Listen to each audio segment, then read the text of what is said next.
இந்திய அரசியல் சாசனம் நம்ம தமிழ்நாட்டில் இருக்கிற எல்லாருக்குமே கொடுத்துருக்கிற உரிமையில் ரொம்ப ரொம்ப முக்கியமானது ஓட்டிங் ரைட், வாக்குரிமை. ஒரு மனுஷன் உயிரோடு இருக்கான்றதுக்கு அடையாளமாக இருக்கிறதுல அவனோட ஓட்டுரிமை ரொம்ப முக்கியம். அதனால தான் voting is not only R right but also R life. ஒரு முக்கியமான விஷயத்தை பற்றி இப்போ நான் உங்ககிட்ட ஷேர் பண்ண போகிறேன். இது நான் ஃபஸ்ட்டு கேள்விப்பட்ட உடனே எனக்கே ரொம்ப ஷாக்கிங்காக தான் இருந்தது. இப்போ நான் பேசிகிட்ருக்கிற இந்த நேரத்தில் தமிழ்நாட்டில் இருக்கிற நம்ம யாருக்குமே ஓட்டு போடுற உரிமையே இல்லைன்னு சொன்னால் நம்புவீங்களா? நான் நீங்கள் உட்பட யாருக்குமே அது இல்லை. நான் பயமுறுத்துறேன்னு நினைக்காதீங்க, அதுதான் நிஜமும் கூட. கொஞ்சம் ஏமாந்தால் நம்மளை மாதிரியே இன்னும் லட்சக்கணக்கான பேருக்கும் இதே நிலைமை தான். ஓட்டு போடுற அந்த உரிமையே இல்லாத மாதிரி ஒரு நிலைமை வந்தாலும் வரலாம்.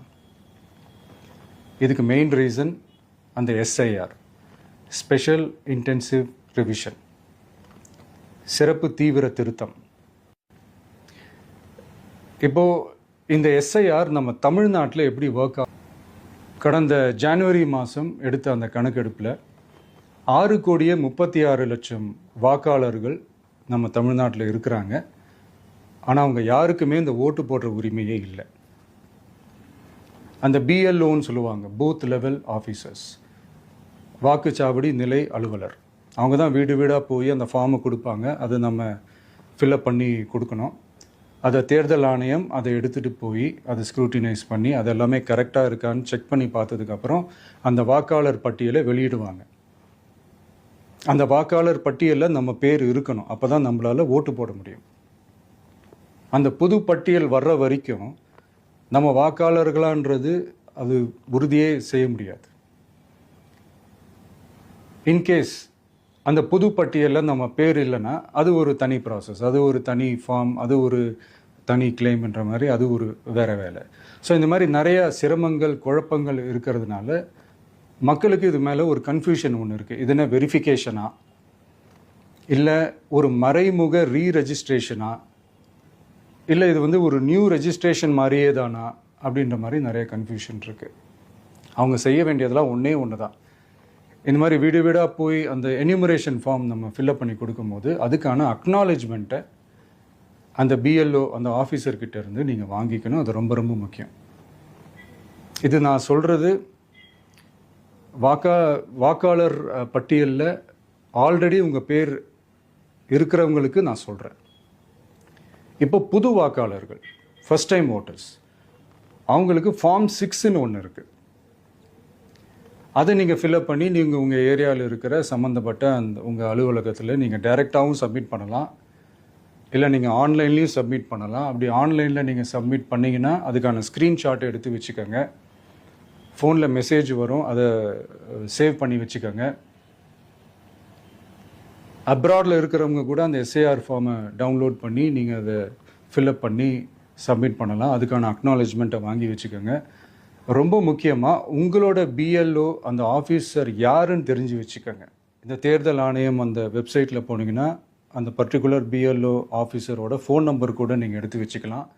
இன்கேஸ் உங்களை யாரையும் ரீச் பண்ணலை இல்லை உங்களுக்கு அந்த ஃபார்ம் கிடைக்கல அப்படின்னா நீங்கள் அவரை காண்டாக்ட் பண்ணி அந்த ஃபார்மை வாங்கி நீங்கள் ஃபில்அப் பண்ணி நீங்கள் சப்மிட் பண்ணலாம். ரொம்ப முக்கியமாக அதுக்கான அக்னாலேஜ்மெண்ட்டை வாங்கி வச்சுக்காங்க. இது எல்லாமே சரியாக செஞ்சாலும் இந்த எஸ்ஐஆர் மேலே சில டவுட்ஸ் இருக்குது. அது என்னென்னா, இந்த 6,36,00,000 வாக்காளர்களுக்கு ஒருத்தர் விடாமல் இந்த ஒரே மாதத்துக்குள்ளே எப்படி எல்லாருக்குமே அந்த ஃபார்ம் போய் ரீச் ஆகும்? ஒன்று. ரெண்டாவது, நீங்கள் வரும்போது வீட்டை பூட்டிட்டு வேலைக்கு போயிட்டு என்ன பண்ணுறது? இப்போ நீங்கள் வருவீங்கன்றதுக்காக வேலையெல்லாம் விட்டுட்டு வீட்டுக்குள்ளேயே உட்காந்துட்ருக்கணுமா? ஸோ இதில் மெயினாக பாதிக்கப்பட போகிறது உழைக்கிற மக்கள், ஏழைகள், வேலைக்கு போகிற பெண்கள். இவங்களுக்கு யார் கரெக்டான அந்த பதில் சொல்ல போகிறது?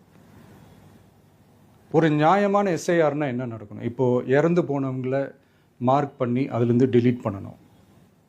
இப்போ போலி வாக்காளர்கள் இருந்தாங்கன்னா அவங்கள மார்க் பண்ணி டிலீட் பண்ணணும்.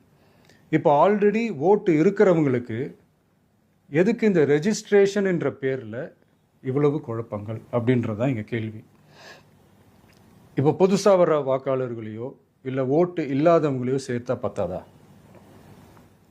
இப்போ ரீசெண்டாக நடந்த இப்போ எலெக்ஷன் 2021, 24 எப்படி எல்லாருமே ஓட்டு போட்டோம்? அதில் ஓட்டு போட்டவங்க கூட இப்போ புதுசாக ரெஜிஸ்டர் பண்ணணும்னா அது ஏன் அந்த கன்ஃபியூஷன் அப்படின்றதான் நாங்கள் கேட்குறோம். அதனால தான் நாங்கள் எஸ்ஐஆரை எதிர்க்கிறோம். இப்போ புதுசாக சில கம்ப்ளைண்ட்ஸ்லாம் வர ஆரம்பிக்குது. அது என்னென்னா முக்கியமாக நம்மளுடைய டிவிகே தோழர்களுக்கு அந்த ஃபார்ம் கிடைக்க மாட்டேங்குது, கொடுக்க மாட்டேன்றாங்க அப்படின்ற சில கம்ப்ளைண்ட்ஸ். இது யார் பண்ணுறாங்க அப்படின்றது நான் தான் சொல்லி தெரிய வேணும்னு ஒன்றும் அவசியம் இல்லை உங்களுக்கு. இப்போ இருக்கிற ஆட்சியாளர்கள் அவங்களுக்கு கைப்பாவையாக இருக்கக்கூடிய சில பேர் இதை செய்ய ஸ்டார்ட் பண்ணியிருக்கிறாங்க. அதனால் மைடியர் வர்ச்சுவல் வாரியர்ஸ், இதை சாதாரணமாக எடுத்துக்காதீங்க. இது எல்லாருக்குமே அந்த ஃபார்ம் போய் ரீச் ஆகணும். இதில் ரொம்ப உறுதியாக இருங்க. அதையும் மீறி உங்களுக்கு அந்த ஃபார்ம் கிடைக்கலன்னா இருக்கவே இருக்கும் ஆன்லைன்.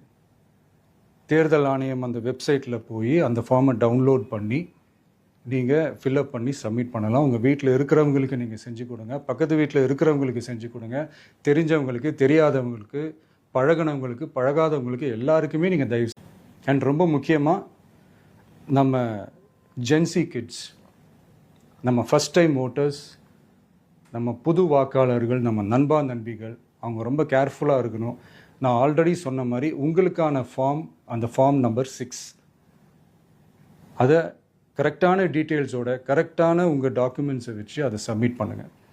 ஏன்னா வரப்போகிற தேர்தலில் நீங்கள் தான், அந்த ஜென்சி வாக்காளர்கள் தான் மிக முக்கியமான ஒரு ஃபோர்ஸ் அப்படின்றது எல்லாருக்குமே தெரிஞ்ச ஒரு விஷயம். அதனால் உங்களை டிஸ்டர்ப் பண்ணுறதுக்கு, உங்கள் பேரை அதில் இன்க்ளூட் பண்ணாமல் செய்கிறதுக்கு என்னென்ன வேலைகள் செய்யணுமோ, என்னென்ன தில்லுமுள்ளு வேலைகள் செய்யணுமோ எல்லாமே அவங்க செய்வாங்க. இது நமக்கு எல்லா திசையிலையும் எல்லா பிரச்சனைகள் கொடுத்துட்டு தானே இருக்கிறாங்க. அது டிஃபால்ட்டாக நடந்துட்டு தான் இருக்கும், அது ஒன்றும் பண்ண முடியாது. ஸோ அந்த மாதிரி ஓட்டு போடுற விஷயத்துலேயும் அவங்க என்ன உத்தரமராக மாறவா போகிறாங்க?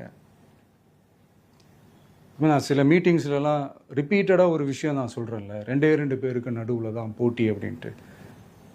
அது மேடைக்கு மேடை அவங்க அதை ப்ரூவ் பண்ணிகிட்டு இருக்கிறாங்க.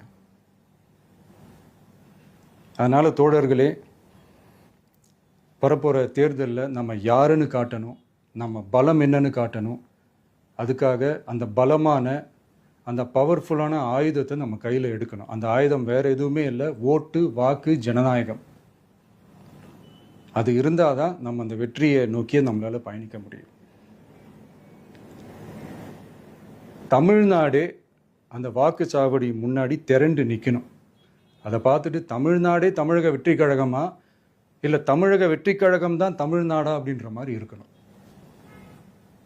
வீடுன்னு ஒன்று இருந்தால் தான் ஓடு மாற்ற முடியும்னு அறிஞர் அண்ணா அவர்கள் சொல்லியிருக்கிறாங்க. அந்த மாதிரி ஓட்டுன்னு ஒன்று இருந்தால் தான் இந்த நாட்டையே காப்பாற்ற முடியும்.